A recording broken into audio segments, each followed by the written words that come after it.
Bonjour. Bonjour. Alors, suite au constat du fil à retordre, il y a un auditeur qui te dit, qui me dit plutôt à moi, je comprends ta réaction. Bon, tu sais, quand je m'offusquais des propos de Monseigneur Lefebvre, tu sais. Ouais. Je suis d'accord que toutes les religions ont une unité transcendante, mais il ne faut quand même pas tomber dans l'angélisme. Même les mélanges exotéristes entre le christianisme et l'islam n'ont jamais été des franches réussites, même durant des périodes traditionnelles. Les croisades, c'était bien pendant le Moyen-Âge, non?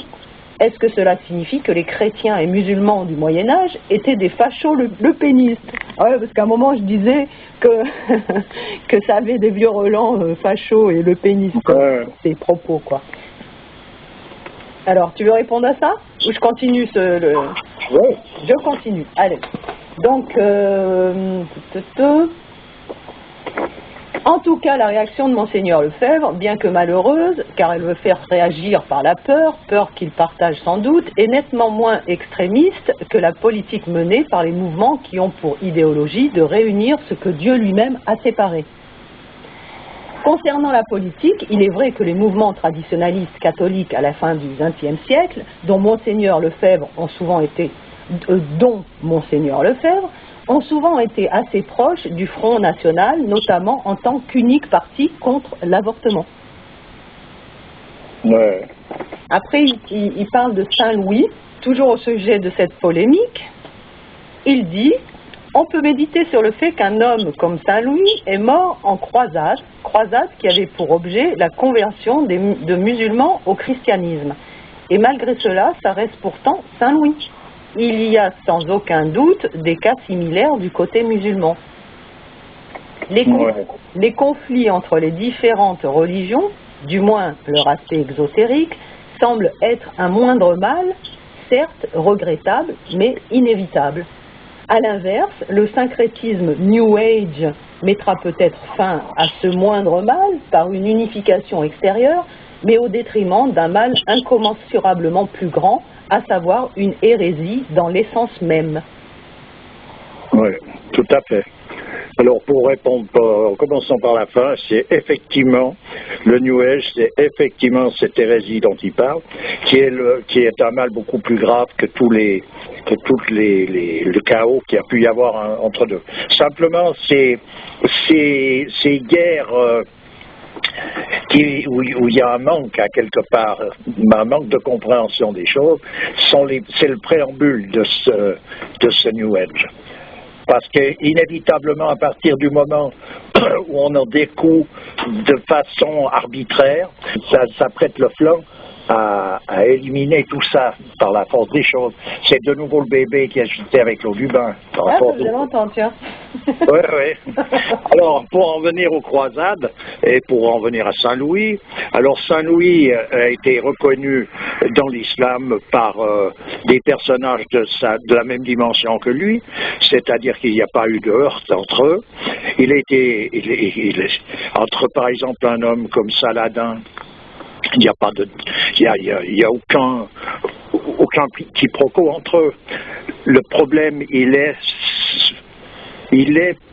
par rapport à ce qu'on pourrait appeler encore déjà de nos jours, ou ce qu'on appelle de nos jours plutôt l'islamisme, puisqu'on me parle d'islamisme. L'islamisme, c'est un nom péjoratif un peu, pour exprimer cette espèce de volonté d'intégrité à la lettre qui est tronquée de son essence. Alors, pour en citer quelques-uns, par exemple, beaucoup plus récents, je citerai la vie de Tierno Bokar, où lui, il s'est heurté à ces intégristes-là. Dans le sens que c'est intéressant de bien lire ce livre de Ampateba, où on voit ce côté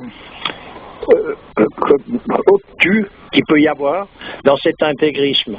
Alors ça ne veut pas dire que l'intégrité, faudrait faire des différences entre intégrisme, intégrité, etc. Parce que là, l'intégrité, rester intègre dans une religion, c'est juste.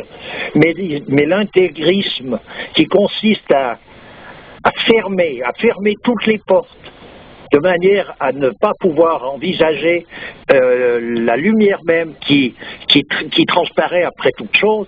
Là, ça ne joue plus. Et c'est ça l'islamisme, ou bien c'est ça aussi les mouvements intégristes comme les mouvements qui ont pris naissance suite à Monseigneur Lefebvre, qui lui était bien, pour en venir à lui, je vais en même temps répondre à quelque chose d'autre, c'est que c'est un personnage qui effectivement défendait, lui, les rites. Alors, il y a peut-être une confusion sur les rites, c'est les rites catholiques. Oui, alors attends, je te remets en mémoire le commentaire d'un autre auditeur qui te disait que la religion catholique est essentiellement une tradition, que le catholicisme en fait c'est essentiellement une tradition ésotérique.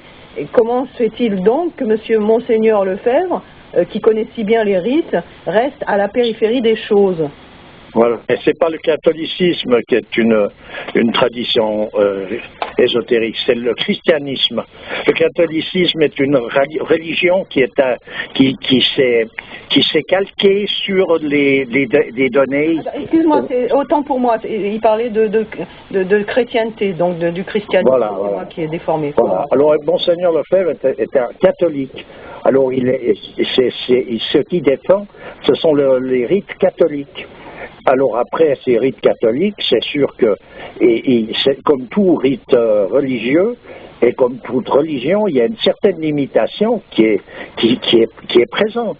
Et effectivement, le christianisme est une tradition ésotérique et la religion a été calquée sur des données fondamentales de ce que représente ce christianisme par des personnages compétents.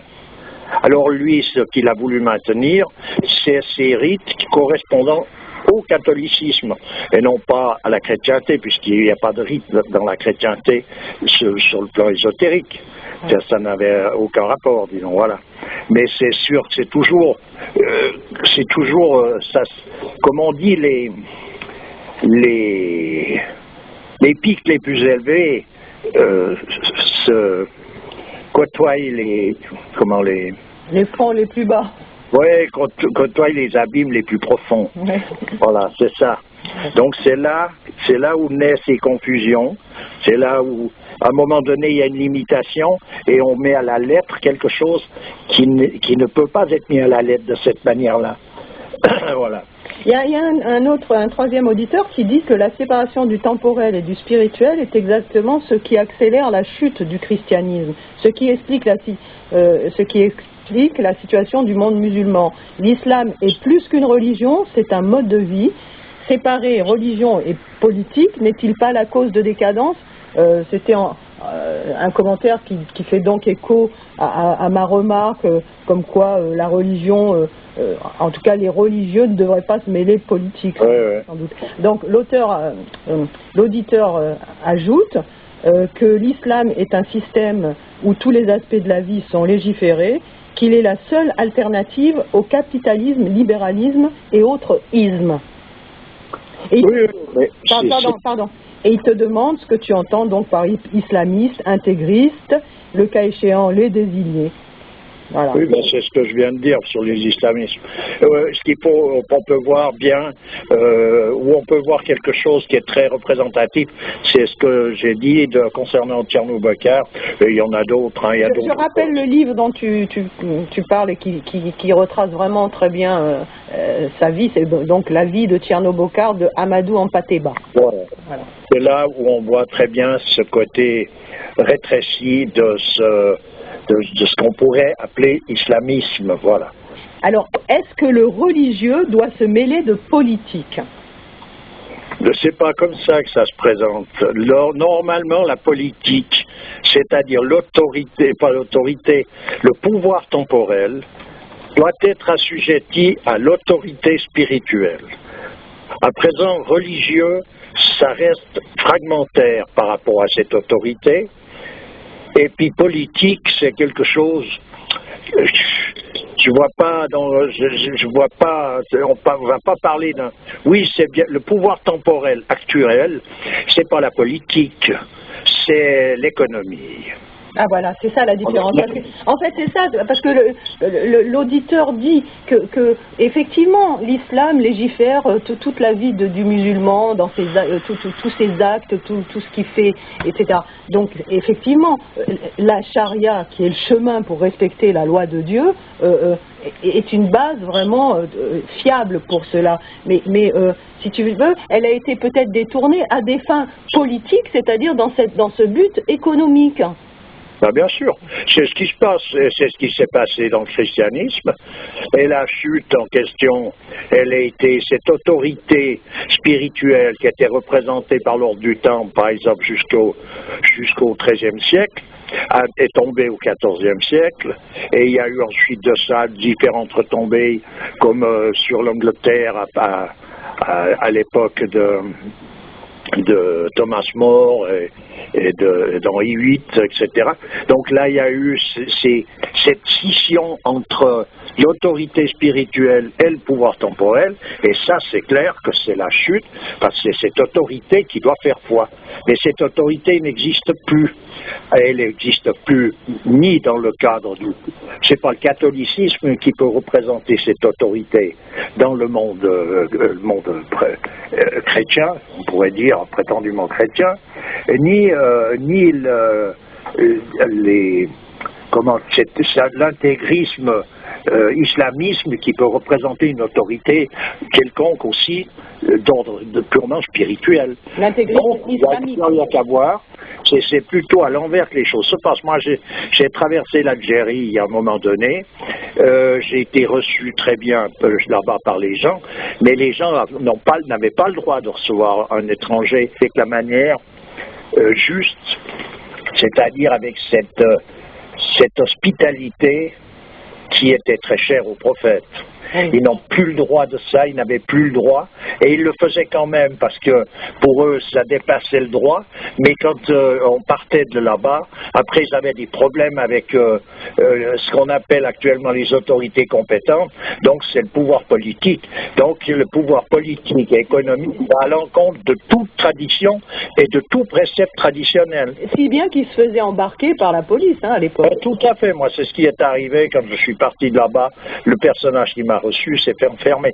Je ne pouvais pas le savoir au départ, je l'ai su après, mais voilà, donc voilà où on en est arrivé ici, dans toutes les traditions, elles ont été blackboulées parce que le dieu fric a pris le pouvoir, l'économie donc est devenue la doctrine, la religion, elle est devenue la tradition en quelque sorte, et c'est ça qui fait foi. Ça c'était dans les années? Ah, c'était en 73. Déjà. Donc ça veut dire que, effectivement, toutes les bases de la religion, telles qu'on devrait les concevoir, représentent une réelle menace pour toutes les sociétés qui sont basées sur ce modèle capitaliste. Ben oui, mais ils utilisent toutes ces lois traditionnelles, et ils les tronquent, ils les maquillent, c'est une magouille. Ce qui veut dire qu'à la finale, ils appliqueront certaines choses, mais c'est appliqué de travers. Tu vois, on va couper le poignet du voleur, mais quel voleur? Les petits voleurs, mais les grands voleurs pas, par exemple. Oui, oui. Bon, alors donc, voilà, mais alors on va appliquer ça là, mais pas là. Donc on vit dans cette histoire. Et puis pas rien qu'au niveau de l'islam. Le monde chrétien a péri là-dessous. Il a péri coréen, on peut dire. Tu comprends? Parce qu'ils ont fait des saletés qui sont innommables. Voilà, c'est pas compliqué. Et c'est ça le terrible, et puis actuellement, c'est ce qui est en train de se produire dans l'islam, malheureusement. Et comme c'est la dernière révélation, c'est quand même à observer, parce que ça veut dire que quand celle-ci tombe, il n'y en a plus. Donc attention, on arrive là au bout du rouleau. Ouais. Voilà ce qui se passe. Et tu peux aller dans les pays musulmans, tu vois bien que tu vois bien que c'est le fric qui domine.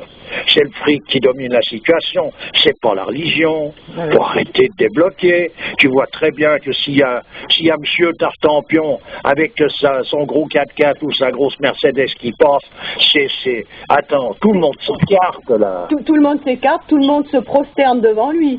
Voilà, donc il faut arrêter de chanter les histoires. Moi, je suis d'accord que normalement, l'islam est effectivement l'ensemble de la vie sociale est calqué sur la religion. C'est une perfection en soi. Mais là, actuellement, on n'y est plus. Du tout. On n'y est plus du tout. Moi, les seuls pays musulmans que j'ai passés, c'est terminé l'histoire. Ouais. Alors, on rencontre de vrais croyants, toujours isolément, mais ce qui est censé constituer l'autorité, c'est une autorité subversive. Donc, on est sous le coup, cette autorité qui devait régir l'ensemble de tout, c'est-à-dire y compris religion, politique et autres, elle est une autorité à l'envers, dans le sens que c'est le diable qui commande. Alors, tu sais ce que j'ai appris par un auditeur? Tu sais, ces docteurs de la loi qui viennent parler comme ça à la télé, etc., pour leur donner l'impression qu'ils rayonnent de la lumière, ils leur font un éclairage particulier, tu vois. Oui, mais bien sûr. Tu vois, le simulacre. Bah écoute, on est dans la caricature. Complète. C'est la caricature. Et c'est ça que je veux dire quand je parle, moi, d'islamisme, de mouvement subversif ou d'intégrisme. Voilà où j'en veux venir. C'est ça qui est visible.